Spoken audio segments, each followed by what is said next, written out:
शंभल ग्राम मुख्यस्य ब्राह्मणस्य महात्मनः भवने विष्णु यशसः कल्कीह प्रादुर्भविष्यति।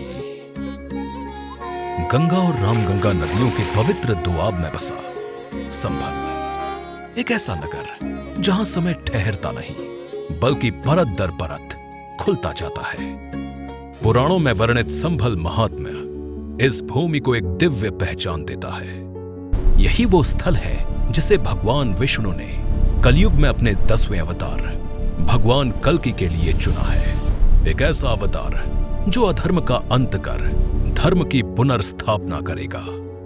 आईने अकबरी में वर्णित हरिमंडल एक प्राचीन विष्णु मंदिर संभल के हृदय में स्थित था। आज 1528 में निर्मित जामा मस्जिद को उसी स्थल से जोड़ा जाता है जहां कभी यह मंदिर विराजमान था। संभल केवल भगवान विष्णु की ही नहीं बल्कि भगवान शिव की भी विशेष कृपा से अभिभूत है। शहर के 3 कोनों संभलेश्वर, भुवनेश्वर और चंद्रेश्वर में स्थापित शिवलिंग मानो इस नगरी की रक्षा के लिए स्वयं शिव के स्वरूप हों। ये नगर संभल की 24 कोसी पवित्र परिक्रमा इसकी अनूठी पहचान है।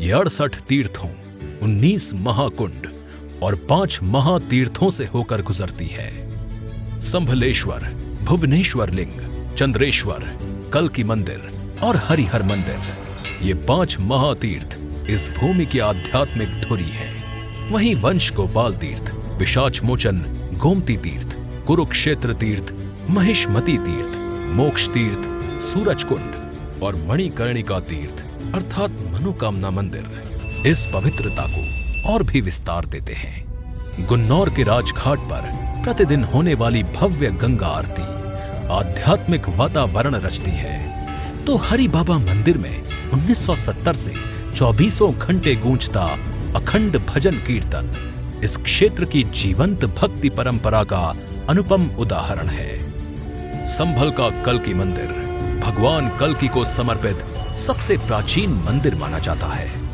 18वीं शताब्दी में मराठा महारानी अहिल्याबाई होलकर ने इसका जीर्णोद्धार कराया और इस आस्था को एक नई ऊर्जा दी। इतिहास और लोक कथाएं यहां हर मोड़ पर जीवित हैं। घंटाघर, कल्कि मंदिर, पृथ्वीराज चौहान की बावली जिसे चोर कुआं भी कहा जाता है, एक ऐसा स्थल जिसने युगों के रहस्यों को अपने भीतर समेट रखा है। तोता मैना की समाधि जिस पर अंकित है एक अनोखी प्रेम कथा, फिरोजपुर और सौधन किले के अवशेष और आल्हा उदल का पाठ, दीवार से लटका एक पत्थर का चक्का जो वीरता की अमर गाथा सुनाता है। संभल केवल आस्था और इतिहास का संगम ही नहीं, ये कला और शिल्प की भूमि भी है। यहाँ का सींग और हड्डी का शिल्प जिसे वैश्विक स्तर पर जीआई टैग प्राप्त है और इन सब के बीच संभल की आत्मा बसती है उसके खेतों में। गन्ना, सरसों, आलू और मेंथा यहाँ की कृषि अर्थव्यवस्था की रीढ़ है। 1970 के दशक में जहां भारत का मेंथा उत्पादन मात्र 50 टन था, संभल एशिया का प्रमुख मेंथा व्यापार और निर्यात केंद्र बन गया, जहां से वैश्विक मेंथा बाजार की दिशा तय होने लगी। इन्हीं पर आधारित हैं यहां की चीनी मिलें, मेंथोल रिफाइनरियां और अन्य उद्योग। संक्षेप में संभल केवल एक स्थान नहीं, ये समय की एक जीवंत यात्रा है।